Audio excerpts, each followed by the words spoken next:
at Eurobike, 1800 exhibitors and all the latest bike tech. I'm feeling a little bit overwhelmed and I haven't even been inside yet. Come join me as I walk you through all the latest tech I can find here at Eurobike 2024. Alright, if you haven't heard of this brand, Aeron, that's because they only launched the company yesterday.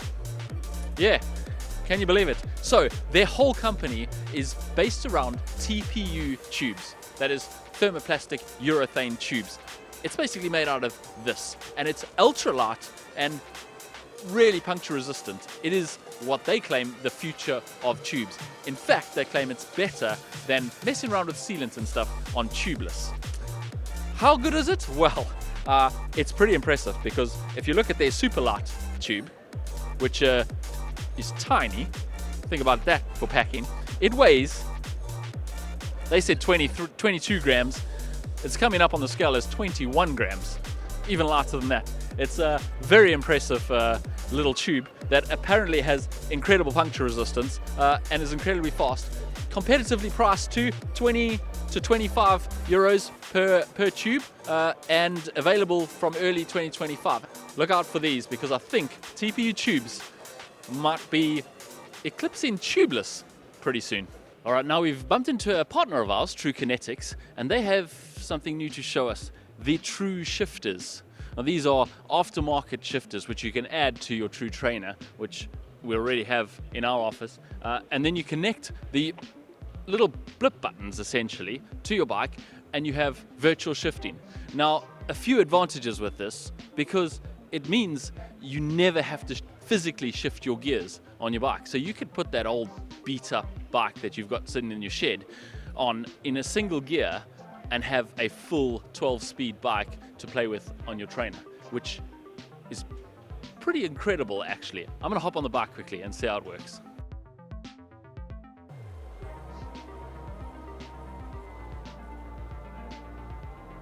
Also come across this, which is Smooth Lube, which is a long-lasting universal chain lube, wet and dry, but that's not actually the thing that caught my attention. What caught my attention was this Retyre applicator that it comes with. I'll just see if I can show you here. So if you see there, it's got these silicone fins that go either side of your chain, both cleaning your chain and also spreading the lube all over your chain so you get it everywhere at the same time, which is really cool. I'm going to put it on the chain now and show you. I think that's if you've ever had a mess of your lube going everywhere when you're installing it, this is pretty cool. Here at the Viking stand, they are the inventors of speed skates, and a speed skate needs to be extremely well fit and also extremely stiff, and now they're bringing that technology to their bike shoes.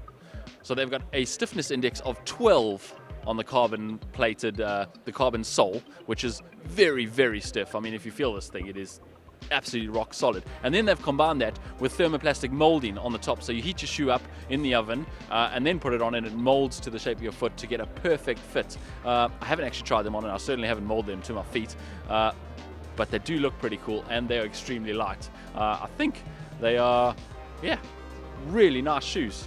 I'm gonna try them on quickly.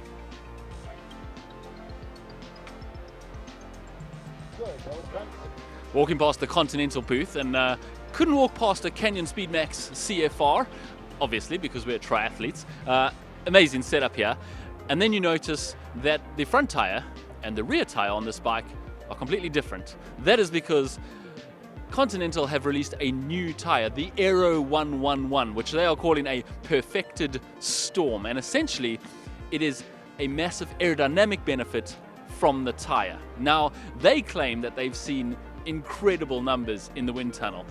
Under perfect conditions, 45 kilometers an hour at a yaw angle of around 15, they're talking like 13 watts. Obviously, that's probably not going to translate to the real world, but any saving is a significant saving, and realistically, you're going to see a few watts regardless of the conditions. Now, the way they've done that, and you'll see that it's a different tire on the back to the front. On the back, they've got the 5000 STR, which is, we're all familiar with, it's one of the best tires out there. This is the Aero 111, and you'll see it's got these little, like dimples almost, these little square cutouts on the tire that apparently act to trip up the turbulence around the tire and save those watts. Now, it almost looks like it's been set up backwards because the smooth bit goes forwards and it's got like this trip wire at the back end, but apparently that is the correct setup. That is the rotational direction that it's supposed to be set up in. Comparable puncture resistance front and back. Also incredible wear. They've tested it, wearing it all the way down to the third wear indicator. That means like the first two indicators. That means a lot of wear, and it still provides the aerodynamic benefits even after it's been used for many, many miles, which is pretty cool. It does mean you're going to have to put on front and rear different tires, although they did say that you can use it on the rear. You just won't get the aerodynamic benefits because of the mess of air that's coming, the turbulence that's coming from the rest of the bike. So there's not much point in putting it on the back, but you can if you want to. It comes in 26 and 29 millimeter wide tires, so you should get the one that fits your bike and suitable for even the widest of Aero rims. So it should fit on your bike, and of course it's tubeless ready. We're now at the Retyre booth, and this is the world's first carbon neutral tire.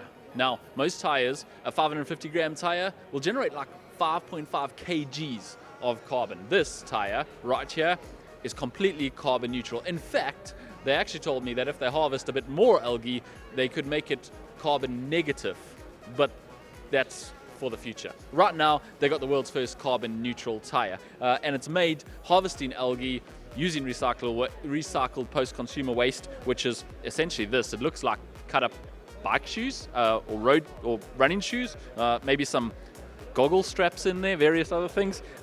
Algae pellets, this is from the algae that's been harvested, and they turn it into a tire. Now, these are what they already produce, which are not carbon neutral, but they are carbon minimal.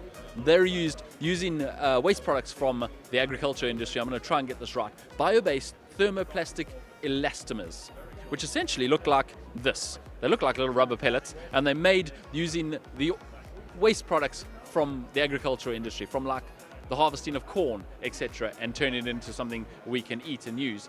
These are the byproducts, and they are used to make these tires. And that means that every one of these tires that you see here is completely recyclable. You can grind it back down into something that looks like this, except it'll be black, of course, and then turn it back into another tire. Now, at the moment, they're mostly starting with some kids' bike tires, and then city bike tires, etc., but they do actually have an eye to go into performance tires. So you may see completely carbon neutral, or at least carbon minimal tires on your race bike pretty soon. All right, we're here at the Schwalbe stand, and this has actually won an award for the most innovative component, I think it is, at Eurobike.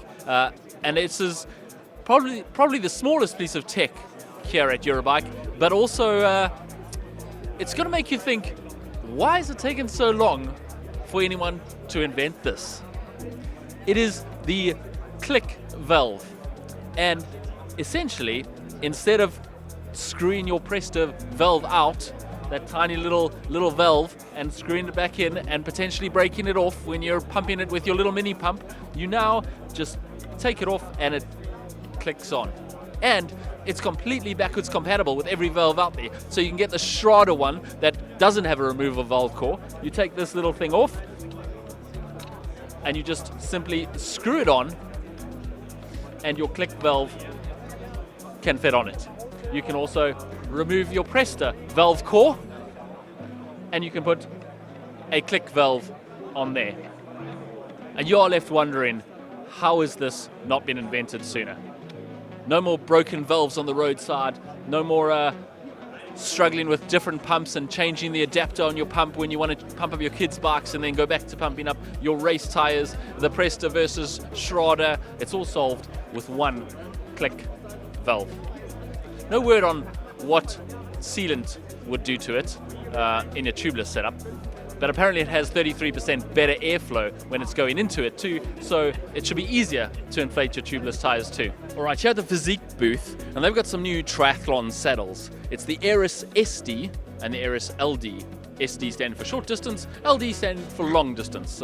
Pretty simple there. Now, they're 3D printed saddles, which are extremely light. I think 159 grams for the SD one and 190 grams for the LD one, which is, I mean, it weighs next to nothing. It also has an integrated bottle cage holder on the back there, which you can actually remove if you need to for any UCR races, which are really cool. But then they've taken it a step further, because not only can you buy a 3D printed super light saddle for your TT bike, you can now also get it perfectly customized to your specifications, how much pressure you put on your saddle. So all you have to do is, they've got 25 locations around the world where you can go in and you can get pressure mapping done. What they'll do essentially is, on your own bike, you bring it in, they set it up, they put pressure mapping technology on your bike, on your saddle, decide which saddle of these is the better one, and then put a test saddle on that one, pressure map you again to see exactly how much pressure you put in on different points of the saddle, and then they print a customized 3D printed saddle with the right pressure points, the right amount of cushioning at the right places on that saddle specifically for you. So when you're down in your TT position, there'll be a bit more cushioning in the nose if you need that, and a bit less when you're sitting up on your base bar, or vice versa if that's particularly what you need.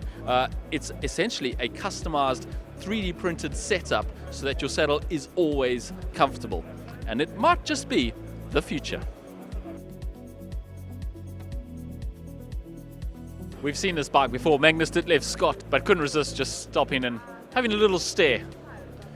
It's hard to walk past it without staring at it, as everyone else is finding out too. All right, here at the Vision stand with their Metron range and a whole range of goodies to trick out your TT bike, starting with the Metron TFW disc wheel, the lightest disc wheel apparently in the Pro Peloton at only 880 grams. Then you have the Vision Metron TFA Aerobar, which fits most triathlon bikes, paired with the Vision Metron TFE Pro, which is essentially a to-market 3D printed version. So it's the uncustomized, unpersonally customized Aerobar extension. It looks pretty comfortable for pretty much everyone, so you probably don't need the customized thing. Then you have the carbon monocoque crankset, which is very aero, hollow carbon fiber crankset, and available in 54, 42, 54, 40, 40 and 53, 39, so pretty much any setup you want. Vision Metron DS2 drinks setup in the front, which fits on pretty much every Aerobar, and of course you're going to pair all of that with the 91 SL front wheel. Pretty cool setup if you trick your whole bike out with the Vision components. Here at the Topeak stand, and if you're tired of getting to get a puncture and having to pump up your tire, well, worry no more, because Topeak has this Eco Booster Digital, which is pretty impressive actually. Apparently it retails for around 99.90 euros, and it can get your tire to 80 psi, a 25mm tire, in just 50 seconds with no pumping whatsoever. And apparently the battery is good for at least 3 full inflations. So you just turn it on, set your pressure, so say 80, and then hit the on button. And off it goes. Found another sexy bike that we couldn't walk past without staring at, although it looks like it's still got a bit of the, I'll just call it grime, from Jan's race in Nice. This is obviously at the Ergon stand where they have the new Ergon SR Tri. We made a whole video about that, so we'll drop the link to that down below this video. All right, now at the stand of ultra cool tech with some ultra cool tech. It's interesting anyway. It is their Glacier Tape. Essentially, it's handlebar tape. The blue one is the Glacier Tape, obviously, and the black one is just standard tape. Now, what this claims to do, or does, is it makes the tape really cold. Like, with even a little airflow, you get this sensation that the tape is really cold, like it's cold to touch, which I can imagine if you're riding on a really hot day up a really steep mountain and you're sweating out and you put your hand on that, it's going to feel amazing. It's going to feel really refreshing. Now, there are some drawbacks to this potentially. It does feel like your hand is a bit clammy and wet, but I guess if you're sweating climbing up a hill, it's going to feel clammy and wet anyway. It's just not going to feel cold. Now it'll feel cool too.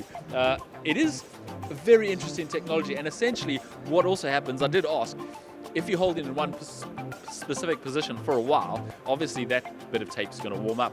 But because of the thermal draw from the rest of the tape, which is cooling the whole time, it's actually going to pull more temperature away from your hand. Whereas your normal bar tape is not going to do anything of the sort. Your hands are just going to get stickier and stickier until you move them to a different spot. And then the sun's going to be baking that spot and it's going to be warmer. Whereas if you move them here, it's going to be really cold. But I can imagine tearing down the Queen K in Kona, and you go down into your Aero bars and put your hands on the end of your bars and they are ice cold, would feel pretty incredible halfway through the Kona bike course. Okay, now at the Profile Design stand, everyone's favorite aftermarket triathlon solution for accessories, and they have now released the ASE Pro. Heather actually looked at this in Kona last year, where it was still in prototype phase. Now it's available to market for 1,100 euros. It comes in 3 different lengths, 325, 350 and 375 millimeters, and it is essentially everything you would expect in a 3D printed Aero bar extension, plus a little bit more. Now, this is attached now to the Profile Design Wing Ultimate base bar, but it actually fits on pretty much every bike that has a base bar that has the A3 platform. That is Canyons, Cubes, BMCs. You can put this Aerobar onto any of them. It also has this extender here, which allows you to extend it 3 centimeters further forward, which is one of the most difficult things to find in a fit on a bike. To be able to get your Aero extensions a little bit further forward, get your elbows a little bit further forward, and get that fit perfectly dialed. You used to only be able to do that by extending the stem. Now you can get that in your extensions with this little extension on there, which is pretty nifty. The whole thing actually looks really slick. I really like it, and it's really comfortable too. Another nifty aftermarket accessory from Profile Design is this, the HSC 250, which is basically a bento box bottle. Perfect for your gels. No more taping your gels to the top tube. You now put them all in here. It pops off. It actually holds 297 mils, not 250, but it's called the HSC 250. You put all your gels or even liquid in there, and then it snaps back on there, and it actually seals the bottle, so you don't have to worry about your nozzle getting all gunky or anything else on it. Perfectly aerodynamic, and fits to any bike that has the bottle cage mounts on the top tube. Alright, stumbled across this Streamlines, and they've got this Forma, which is a body position sensor. Essentially, it attaches onto your stem or base bar of your bike, and then you put yourself on it. It detects your body position, and then it will detect any changes and display it on your Garmin, and you can actually see on the Garmin whether you're in the right position or whether you are craning too much or relaxing and sitting up too much. Essentially, it's real life, live, while you're out there, body position feedback. It's available right now for £475. You get this little box, it attaches on, it detects where your chest is, where your chin is, and then uses infrared detectors to detect when you've moved out of that optimal position. Another bike we just had to stop and stare at for a little while. It's Kristian Blummenfelt's Cadex Tri. You probably recognize it, all blinged out in gold. Just one of those compulsory appreciation moments. Alright, here at the Elite stand, in the uber competitive indoor training market, just got a little bit more competitive. This is the Elite Square. No prizes for guessing why it's called the Square. It is essentially an indoor training bike. It is currently fitted to their Elite trainer, but you can actually fit it to any smart trainer. It uses a belt drive. Now you might be wondering how you use a belt drive on your normal trainer. You simply just pop the cassette off your whatever trainer you have and put this hub on there, which fits just like a cassette, and you'll have a whisper quiet belt drive. Pretty cool innovation. It is also completely adjustable. So, and I mean easily adjustable. The tool is hidden in there, and you can adjust everything on the bike, and even the crank length. By turning this little adapter around, you can change the crank length from 165 to 175, which means basically this bike will fit absolutely anybody. In fact, it's so easy to adjust, I'd be worried about losing my position when my 7-year-old gets into the garage and starts fiddling with it. That easy to adjust. It's currently set up with a riser, which is sold separately. You would get it with a standard foot in the front. It connects to pretty much any indoor training app. It has a bunch of buttons on the handlebars which you can control the apps with. It is retails for $12.50 and should be available from November. So not quite shipping yet, but coming soon. Also from Elite, 2 new indoor trainers, the Avanti and the Justo 2.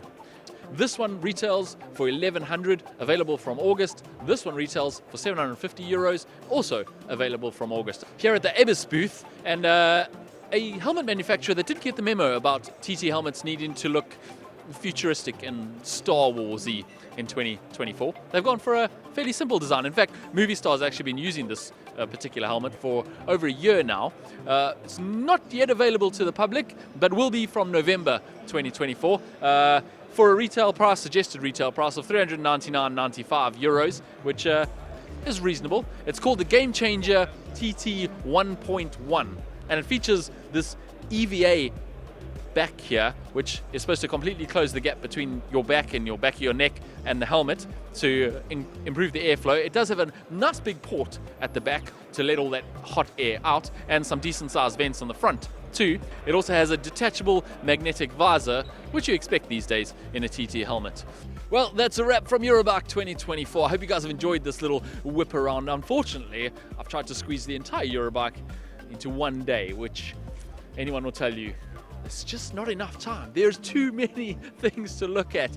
I hope you guys have enjoyed the tech that I have shown you. If you have, hit the thumbs up button. Let me know down in the comments below what your favorite piece of tech was, or if I missed something that you'd really like us to feature on the GTN show, and maybe we could do it next week. Right now, I'm going to go and do one more walk around and see what else I can find. Wish me luck. I'm going to squeeze every last minute until they close the doors. They're going to have to drag me out of here.